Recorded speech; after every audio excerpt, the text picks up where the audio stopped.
Hi dears, welcome back. ನಾನು cilia. ಇವತ್ತಿನ ವಿಡಿಯೋದಲ್ಲಿ ದಿನಚರಿ ನಾವು ಮಾಡುವಂತಹ ಕೆಲಸಗಳಿಗೆ ತುಂಬ ಸುಲಭವಾದಂತಹ ಟಿಪ್ಸ್ಗಳಾಗಿ ಬಂದಿದ್ದೀನಿ. ನನ್ನ ಈ ವಿಡಿಯೋ ನೋಡ್ತಿದ್ದಂಗೆ ನಿಮಗೆ ಇಷ್ಟ ಆದರೆ ಪ್ಲೀಸ್ ಲೈಕ್ ಮಾಡಿ, ಶೇರ್ ಮಾಡಿ. ನನ್ನ ಈ ಚಾನಲನ್ನು ಫಸ್ಟ್ ಟೈಮ್ ನೀವು ನೋಡೋದಾದರೆ ಪ್ಲೀಸ್ ಸಬ್ಸ್ಕ್ರೈಬ್ ಮಾಡಿ. ಪಕ್ಕದಲ್ಲಿರುವ ಬೆಲ್ ಬಟನ್ ಕೂಡ ಪ್ರೆಸ್ ಮಾಡಿದರೆ ಮುಂದೆ ನಾನು ಹಾಕೋ ವೀಡಿಯೋಸಿದ್ದು ನೋಟಿಫಿಕೇಷನ್ ಕೂಡ ನಿಮಗೆ ಸಿಗುತ್ತೆ. ನಾವೆಲ್ಲರೂ ಅಂಗಡಿಯಿಂದ ಪೆಪ್ಪರ್ ಪೌಡರನ್ನು ತರ್ತೀವಿ. ಅದೇ ನಾವು ಮನೆಯಲ್ಲೇ ಪೆಪ್ಪರ್ ಪೌಡರನ್ನು ಮಾಡಿ ಇಟ್ಕೊಂಡ್ರೆ ಸ್ವಲ್ಪ ದಿನದಲ್ಲಿ ಅದು ಬೂಸ್ಟ್ ಹಿಡಿದು ಹೋಗುತ್ತೆ. ನಾನು ಯಾವ ರೀತಿ ಪೆಪ್ಪರ್ ಪೌಡರನ್ನು ಮಾಡಿ ಇಡೋದು ಅಂತ ನಿಮಗೆ ತೋರಿಸ್ತೀನಿ. ಸ್ವಲ್ಪ ಜಾಸ್ತಿ ಪೆಪ್ಪರನ್ನು ನಾನು ಉಪಯೋಗಿಸ್ತೀನಿ. ಅದಕ್ಕೋಸ್ಕರ ತಿಂಗಳಿಗೊಂದು ಸರ್ತಿ ಅಥವಾ 2 ತಿಂಗಳಿಗೊಂದು ಸರ್ತಿ ಆಗುವಷ್ಟು ಪೆಪ್ಪರನ್ನು ನಾನು ಪುಡಿ ಮಾಡಿ ಇಟ್ಕೊಳ್ತೀನಿ. ಮಿಕ್ಸಿ ಜಾರಿಗೆ ಪೆಪ್ಪರನ್ನು ಹಾಕಿ ಅದಕ್ಕೆ 1 ಚಮಚ ಉಪ್ಪನ್ನು ಹಾಕಬೇಕು. ಉಪ್ಪು ಸಹ ಹಾಕಿ ಒಳ್ಳೆ ನೈಸಾಗಿ ಈ ಪೆಪ್ಪರನ್ನು ಪುಡಿ ಮಾಡಿ ನಾವು ಸ್ಟೋರ್ ಮಾಡಿ ಇಟ್ಕೊಂಡ್ರೆ 1 ಅಲ್ಲ 2 ಅಲ್ಲ 3 ಅಲ್ಲ 6 ತಿಂಗಳಾದರೂ ಈ ಪೆಪ್ಪರ್ ಪುಡಿ ಒಳ್ಳೆ ಫ್ರೆಶ್ ಆಗೇ ಇರುತ್ತೆ. ಅದೇ ರೀತಿ ಬೂಸ್ಟ್ ಸಹ ಇಡೋದಿಲ್ಲ, ಹಾಳಾಗೋದು ಸಹ ಇಲ್ಲ.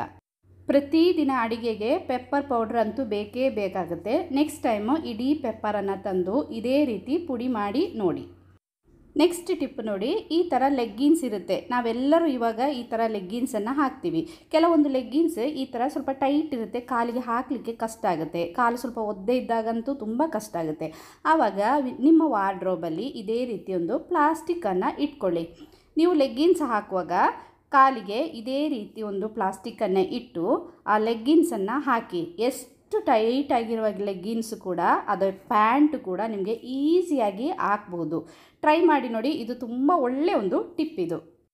3ನೇ ಟಿಪ್ ನೋಡಿ, ನಾವು ತಲೆಗೆ ಎಣ್ಣೆ ಹಚ್ಚಿ ಸ್ನಾನ ಮಾಡ್ತೀವಿ. ಆವಾಗ ಒಳ್ಳೆ ಪ್ಯೂರ್ ಆಗಿರುವ ತೆಂಗಿನ ಎಣ್ಣೆಯನ್ನು ತಗೊಂಡು ಇದೇ ರೀತಿ ಬಿಸಿ ಮಾಡಿ ಅದಕ್ಕೆ ಒಂದು 3 ಬೆಳ್ಳುಳ್ಳಿ ಮತ್ತು ಒಂದು 4ರಿಂದ 5 ಕರಿಮೆಣಸು, ಪೆಪ್ಪರ್ ಇದನ್ನು ಜಜ್ಜಿ ಹಾಕಿ ಈ ಎಣ್ಣೆಯನ್ನು ಕಾಯಿಸಬೇಕು.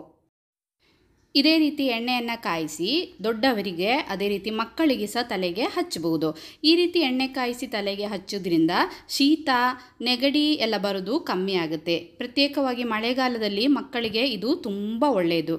ಅದೇ ರೀತಿ ತಲೆ ಕೂದಲು ಉದ್ದವಾಗಿ ಬೆಳೆಯಲು ಸಹ ಇದು ತುಂಬ ಉತ್ತಮ. 4ನೇ ಟಿಪ್ ನೋಡಿ, ನಾವೆಲ್ಲರೂ ಪ್ರತಿದಿನ ಮನೆಯಲ್ಲಿ ಪಾತ್ರೆ ತೊಳಿತೀವಿ. ಇದೇ ರೀತಿ ವಿಮ್ ಬಾರ್ ಅಥವಾ ಯಾವುದಾದ್ರೂ ಪಾತ್ರೆ ತೊಳೆಯುವ ಸೋಪನ್ನು ತರ್ತೀವಿ. ಆ ಸೋಪು ಬೇಗ ಮೆಲ್ಟಾಗಿ ನೀರಾಗಿ ತುಂಬ ವೇಸ್ಟ್ ಆಗುತ್ತೆ. ಆ ಥರ ವೇಸ್ಟ್ ಆಗದೇ ಇರಲಿಕ್ಕೆ ಒಂದು ಒಳ್ಳೆಯ ಟಿಪ್ ಹೇಳಿಕೊಡ್ತೀನಿ ನೋಡಿ. ಈ ಸೋಪನ್ನು ಇದೇ ರೀತಿ ಕಟ್ ಮಾಡಿ ತಗೋಬೇಕು, ಅಥವಾ ಒಂದು ನ್ಯೂಸ್ ಪೇಪರಲ್ಲಿ ಯಾವುದರಲ್ಲಿ ಆದರೂ ಇಟ್ಟು ಇದನ್ನು ಕುಟ್ಟಿ ಚೆನ್ನಾಗಿ ಪುಡಿ ಮಾಡಿದರೂ ಆಗುತ್ತೆ, ಈ ರೀತಿ ಕಟ್ ಮಾಡಿದರೂ ಆಗುತ್ತೆ. ಇನ್ನು ಈ ಸೋಪನ್ನು ಒಂದು ಸ್ವಲ್ಪ ದೊಡ್ಡ ಪಾತ್ರೆಗೆ ಹಾಕಬೇಕು. ಹಾಕಿ 1 ಅಥವಾ 1.5 ಲೀಟ್ರ್ ನೀರನ್ನು ಚೆನ್ನಾಗಿ ಕುದಿಸಬೇಕು. ಚೆನ್ನಾಗಿ ಕುದಿತಾ ಇರುವ ನೀರನ್ನು ಈ ಸೋಪಿಗೆ ಹಾಕಬೇಕು. ಕುದಿತಾ ಇರುವ ನೀರನ್ನು ಹಾಕಿ ಚೆನ್ನಾಗಿ ಮಿಕ್ಸ್ ಮಾಡಬೇಕು. ಮಿಕ್ಸ್ ಮಾಡಿ ಆ ಸೋಪೆಲ್ಲ ಒಳ್ಳೆ ಮೆಲ್ಟ್ ಆಗಬೇಕು ನೋಡಿ. ಇದೇ ರೀತಿ ಮಿಕ್ಸ್ ಮಾಡಿ ಸೋಪೆಲ್ಲ ಮೆಲ್ಟ್ ಆದಮೇಲೆ 1 ನಿಂಬೆ ಹಣ್ಣಿನ ರಸವನ್ನು ಇದಕ್ಕೆ ಹಾಕಬೇಕು. ಅದೇ ರೀತಿ ನಿಮ್ಮ ಹತ್ರ ಬೇಕಿಂಗ್ ಸೋಡಾ ಅಥವಾ ಕುಕ್ಕಿಂಗ್ ಸೋಡಾ ಇದ್ದರೆ ಅದರಿಂದ 1 ಚಮಚ ಸೋಡಾವನ್ನು ಸಹ ಇದಕ್ಕೆ ಹಾಕಿ ಮಿಕ್ಸ್ ಮಾಡಿ ಇದು ತಣ್ಣಗಾದ ಮೇಲೆ ಒಂದು ಬಾಟ್ಲಲ್ಲಿ ಸ್ಟೋರ್ ಮಾಡಿ ಇಟ್ಕೊಂಡ್ರೆ ಡಿಶ್ ವಾಶ್ ಲಿಕ್ವಿಡ್ ಆಗಿ ನಮಗೆ ಇದನ್ನು ಉಪಯೋಗಿಸಬಹುದು ನೋಡಿ. ಇದೇ ರೀತಿ ಬಾಟ್ಲಲ್ಲಿ ತುಂಬಿಸಿ ಇದನ್ನು ಇಟ್ಕೊಂಡ್ರೆ ಪಾತ್ರೆ ತೊಳೆಯುವಾಗ ನಮಗೆ ಎಷ್ಟು ಬೇಕೋ ಅಷ್ಟನ್ನು ಉಪಯೋಗಿಸ್ಬೋದು. ನಮ್ಮದು ಸೋಪು ಚೂರು ಕೂಡ ವೇಸ್ಟ್ ಆಗೋದಿಲ್ಲ. ಟ್ರೈ ಮಾಡಿ ನೋಡಿ. ನೆಕ್ಸ್ಟ್ ಟಿಪ್ ನೋಡಿ, ಇದೇ ರೀತಿ ಸ್ನಾನ ಮಾಡುವ ಸೋಪು ಸಣ್ಣ ಸಣ್ಣ ಪೀಸೆಲ್ಲ ಉಳಿದಿರುತ್ತೆ ನೋಡಿ.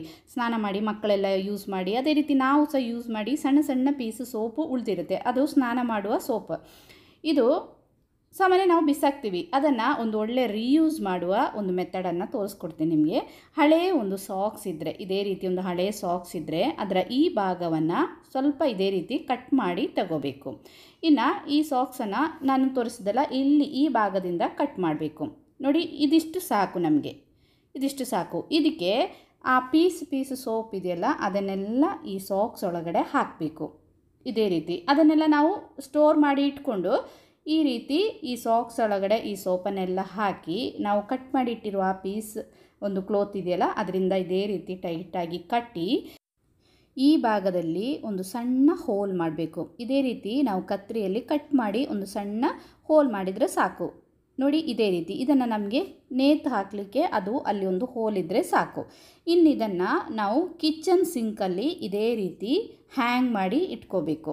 ಇಟ್ಕೊಂಡು ನಾವು ಪಾತ್ರೆ, ಈಗ ಎಣ್ಣೆ ಜಿಡ್ಡೆಲ್ಲ ಇರುವ ಪಾತ್ರೆಗಳನ್ನೆಲ್ಲ ತೊಳೆದ ಮೇಲೆ ಕಿಚನಿದು ಸಿಂಕನ್ನು ಯಾವಾಗಲೂ ನಾವು ಕ್ಲೀನ್ ಮಾಡಲೇಬೇಕಾಗುತ್ತೆ. ಆವಾಗ ಇದನ್ನು ತೆಗೆದು ನಮ್ಮದು ಕಿಚನ್ ಸಿಂಕನ್ನು ನಮಗೆ ಕ್ಲೀನ್ ಮಾಡ್ಬೋದು. ಇದು ಸ್ನಾನ ಮಾಡುವ ಸೋಪ್ ಅಲ್ವಾ. ಈಗ ನಾವು ಮೀನೆಲ್ಲ ಕ್ಲೀನ್ ಮಾಡಿದ ಮೇಲೆ ಅದು ಎಣ್ಣೆ ಜಿಡ್ಡು ನಾನ್ ವೆಜ್ ಎಲ್ಲ ಉಪಯೋಗಿಸಿದ ಮೇಲೆ ನಮ್ಮದು ಸಿಂಕೆಲ್ಲ ತುಂಬ ಆಯಿಲಿ ಥರ ಇರುತ್ತೆ. ಆವಾಗ ಈ ಥರ ನಾವು ಸಿಂಕನ್ನು ಕ್ಲೀನ್ ಮಾಡಿದರೆ ಸಿಂಕು ಒಳ್ಳೆ ಕ್ಲೀನ್ ಆಗುತ್ತೆ. ಅದೇ ರೀತಿ ಒಳ್ಳೆ ಸ್ಮೆಲ್ ಕೂಡ ಇರುತ್ತೆ. ಈ ಥರ ಸಿಂಕ್ ನಾವು ಸ್ನಾನ ಮಾಡುವ ಸೋಪಿಂದ ಸಿಂಕ್ ಕ್ಲೀನ್ ಮಾಡಿದರೆ ಬೇಗ ಕ್ಲೀನ್ ಆಗುತ್ತೆ. ಅದೇ ರೀತಿ ಒಳ್ಳೆ ಒಂದು ಶೈನಿಂಗ್ ಕೂಡ ಇರುತ್ತೆ ನಮ್ಮ ಸಿಂಕಿಗೆ. ಇನ್ನು ನಾವೆಲ್ಲರೂ ಪ್ರತಿದಿನ ಮನೆಯಲ್ಲಿ ಎಣ್ಣೆ ಉಪಯೋಗಿಸ್ತೀವಿ. ಎಣ್ಣೆ ಹಾಕಿ ಇಡಲಿಕ್ಕೆ ಒಂದು ಬಾಟ್ಲ್ ಇರುತ್ತೆ. ಆ ಬಾಟ್ಲಿಂದ ಎಣ್ಣೆ ಎಲ್ಲ ಸೋರಿ ನೆಲದಲ್ಲಿ ಎಲ್ಲ ಎಣ್ಣೆ ಬಿದ್ದಿರುತ್ತೆ. ಅದೇ ರೀತಿ ನಮ್ಮದು ಆ ಬಾಟ್ಲೆಲ್ಲ ಸ್ವಲ್ಪ ಗಲೀಜಾಗಿರುತ್ತೆ. ಅದಕ್ಕೆ ಒಳ್ಳೆ ಒಂದು ಟಿಪ್ ಹೇಳ್ಕೊಡ್ತೀನಿ ನೋಡಿ.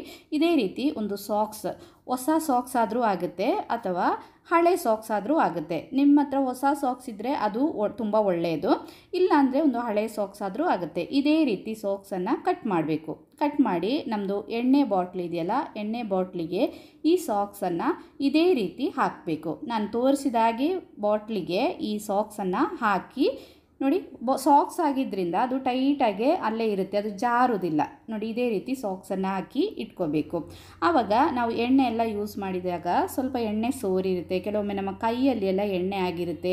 ಅದೆಲ್ಲ ಜಿಡ್ಡು ಎಲ್ಲ ಎಣ್ಣೆ ಬಾಟ್ಲಿಗೆ ಆಗದೆ ಎಣ್ಣೆ ಬಾಟ್ಲ್ ಒಳ್ಳೆ ಕ್ಲೀನಾಗಿರುತ್ತೆ. ಸ್ವಲ್ಪ ಎಣ್ಣೆ ಅದರಿಂದ ಸೋರಿದ್ರೂ ಸಹ ಈ ಸಾಕ್ಸ್ ಅದನ್ನು ಹೀರ್ಕೊಳ್ಳುತ್ತೆ. ಟ್ರೈ ಮಾಡಿ ನೋಡಿ. ಲಾಸ್ಟ್ ಟಿಪ್ ಅದೇ ರೀತಿ ಎಲ್ಲರಿಗೂ ಉಪಯುಕ್ತವಾಗುವಂತಹ ಒಂದು ಟಿಪ್ ಇದು. ನಮ್ಮದು ದಿನ ಮನೆ ಕ್ಲೀನ್ ಮಾಡುವಂತಹ ಪೊರಕೆ, ಇಡಿಸುಡಿ ಅಂತ ಹೇಳ್ತೀವಲ್ಲ ಅದು, ಮತ್ತು ಇದೇ ರೀತಿ ಹಳೆಯ ಒಂದು ಸಾಕ್ಸ್ ಬೇಕು.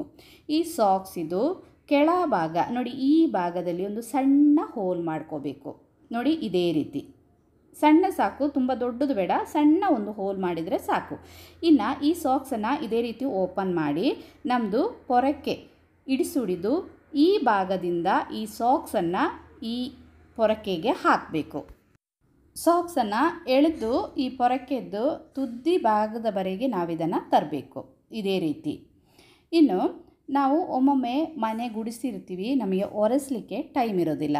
ಆವಾಗ ಮನೆಯೊಳಗಡೆ ಧೂಳು ತುಂಬ ಇರುತ್ತೆ. ನೆಂಟರೆಲ್ಲ ಬರುವ ಟೈಮಲ್ಲಿ ಈ ಸಾಕ್ಸನ್ನು ಇದೇ ರೀತಿ ಹಾಕಿ ನಾವು ಈ ರೀತಿ ಒಮ್ಮೆ ಮನೆಯನ್ನು ಗುಡಿಸೋದ್ರಿಂದ ಮನೆಯಲ್ಲಿರುವ ಆ ಧೂಳೆಲ್ಲ ಸಾಕ್ಸಲ್ಲಿ ಬರುತ್ತೆ ನೋಡಿ. ಇನ್ನೊಂದು ನಮ್ಮದು ಸೋಫಾ, ನಮ್ಮದು ಕಾಟ್ ಕೆಳಗಡೆ ಎಲ್ಲ ತುಂಬ ಧೂಳಿರುತ್ತೆ. ನಮಗೆ ಒರೆಸುವಾಗ ಅದೆಲ್ಲ ನಮಗೆ ಒರೆಸಲಿಕ್ಕೆ ಆಗೋದಿಲ್ಲ. ಆವಾಗ ಈ ರೀತಿ ಸಾಕ್ಸನ್ನು ಹಾಕಿ ತೆಗೆದ್ರೆ ಆ ಧೂಳು, ಎಷ್ಟೊಂದು ಧೂಳಿದೆ ನೋಡಿ. ಇನ್ನು ಮನೆಯನ್ನು ಒರೆಸಲಿಕ್ಕೆ ನಿಮಗೆ ಟೈಮ್ ಇಲ್ಲ, ಸಡನ್ನಾಗಿ ನೆಂಟರೆಲ್ಲ ಮನೆಗೆ ಬರ್ತಾ ಇದ್ದಾರೆ ಅಂದಾಗ ಈ ಸಾಕ್ಸ್ ಮೇಲೆ ಸ್ವಲ್ಪ ನೀರನ್ನು ಇದೇ ರೀತಿ ಸಿಂಪಡಿಸಿ ನೀವು ಮನೆಯೆಲ್ಲ ಗುಡಿಸಿದರೆ ಒಂಚೂರು ಸಹ ಧೂಳು ಇರೋದಿಲ್ಲ ನಿಮ್ಮ ಮನೆಯಲ್ಲಿ. ಯಾವಾಗಲೂ ಅಲ್ಲ, ತುಂಬ ಬ್ಯುಸಿ ಇದ್ದ ಟೈಮಲ್ಲೆಲ್ಲ ಇದು ಹೆಲ್ಪ್ ಆಗುವಂತಹ ಒಳ್ಳೆ ಟಿಪ್ ಇದು. ಟ್ರೈ ಮಾಡಿ ನೋಡಿ. ಇಷ್ಟ ಆದರೆ ಲೈಕ್ ಮಾಡಿ. ಇನ್ನೊಂದು ವಿಡಿಯೋದಲ್ಲಿ ನೋಡೋಣ. ಟಿಲ್ ದೆನ್ ಬಾಯ್ ಬಾಯ್.